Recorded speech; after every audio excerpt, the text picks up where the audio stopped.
archaeology as a graduate student, and I had no idea that there was rock art in the Americas. And so I was blown away by that. The images are known as pictographs.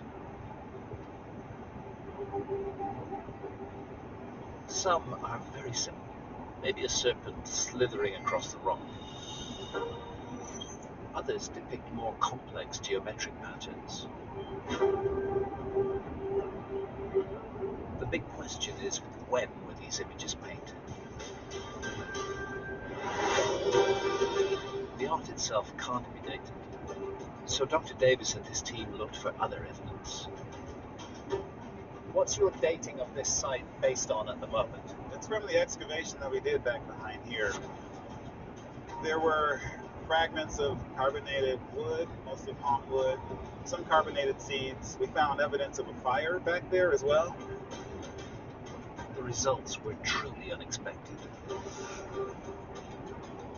From the radiocarbon dating, the oldest dates that we got were about 13,200 before present. Fascinating. Dating back more than 13,000 years. We're looking at some of the oldest artwork found anywhere in the Americas.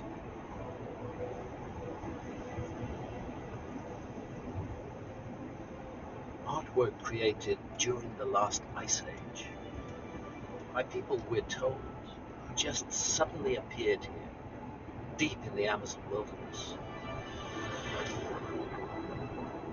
You can imagine, thousands of years ago, this would have been much brighter, more vibrant.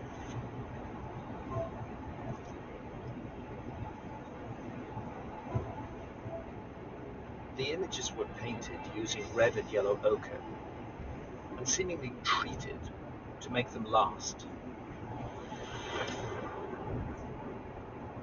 I've done experiments here where you just take the ochre and draw it on the rock and it washes away. Right. So there has to be a binder. There has to be a binder, and a very good one. We suspect that they mixed it with tree resin, and the resin forms into almost like amber, but it's kind of clear. So that suggests those who created these paintings had, first of all, experience in how to do paintings like this, and they developed some knowledge of how to make the paint last. Absolutely.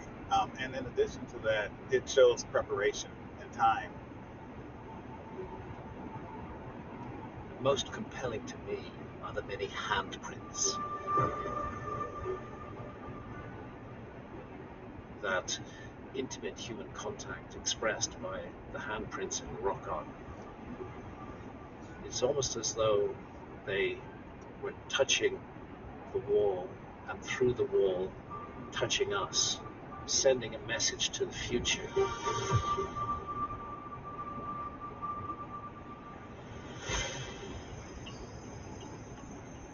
More Paleolithic art has been found in the western Amazon, like this intricate mural in the jungles of Colombia, where 12,600-year-old images depict humans alongside what appear to be creatures of the Ice Age.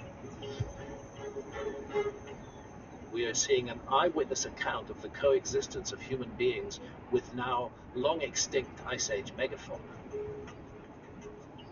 And to the east of the Amazon, these paintings push the dates back further, to more than 25,000 years ago. Which means 2,000 years before those hunter-gatherers were walking the white sands of New Mexico, there were other people already living in the forests of South America, creating art like this, and in great numbers. This should open up exploration of what those human beings might have been doing in the Americas over these tens of thousands of years that archaeologists previously didn't think there were any human beings there at all. At Cerro do Pachuna, Dr. Davis is sure of one thing. Whoever they were, and whatever they were doing, the rock painters here suddenly stopped.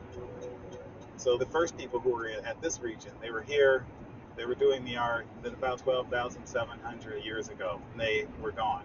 So was the area abandoned at that time? It appears to be so, for quite some time, for thousands of years.